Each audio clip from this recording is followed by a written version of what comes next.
আসসালামু আলাইকুম। আমি মুজাহিদ। কবিগুরু লিখেছেন, তাল গাছ এক পায়ে দাঁড়িয়ে সব গাছ ছাড়িয়ে উঁকি মারে আকাশে। ছোটবেলার সেই কবিতার কথাটা মনে পড়ে গেল বিশাল আকার এই তাল গাছটার সামনে দাঁড়িয়ে। আমাদের গ্রাম বাংলার ল্যান্ডস্কেপে এই তাল গাছ ছাড়া যেন চলেই না। কিন্তু আপনি কি জানেন, এই তাল গাছ শুধু আমাদেরকে ফলই দেয় না, বরং এটি জীবন রক্ষাকারী একটি ঢালও বটে।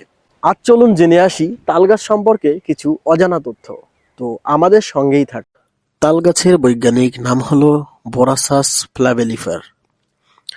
এর আদি নিবাস কিন্তু আমাদের এই ভারত আর দক্ষিণ পূর্ব এশিয়া। এই গাছটি অত্যন্ত ধীরগতিতে বাড়ে, কিন্তু এটি প্রায় ১০০ থেকে ১৫০ বছর পর্যন্ত বেঁচে থাকতে পারে। এর মূল বা শেকড় মাটির অনেক গভীরে যায়, যা মাটির ক্ষয়রোধ করে এবং ঘূর্ণিঝড়েও গাছটি স্থির রাখে। বাস্তব জীবনে তাল গাছের সবচেয়ে বড় উপকারিতা কি জানেন? একে বলা হয় প্রকৃতির লাইটেনিং কন্ডাক্টর বা প্রাকৃতিক বজ্রপাত নিরোধক।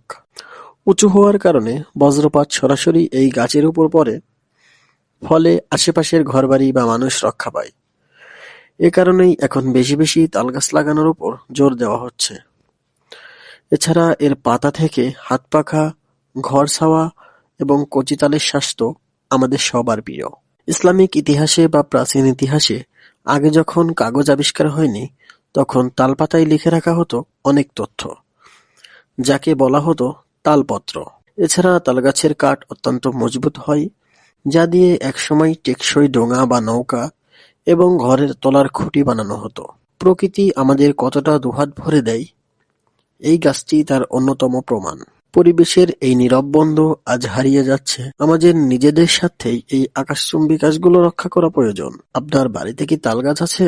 এই তালের শ্বাস নাকি তালের পিঠা, আপনার কোনটি বেশি পছন্দ? কমেন্টে জানাতে ভুলবেন না।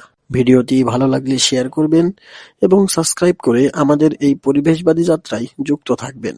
দেখা হবে পরবর্তী ভিডিওতে। আল্লাহ হাফেজ।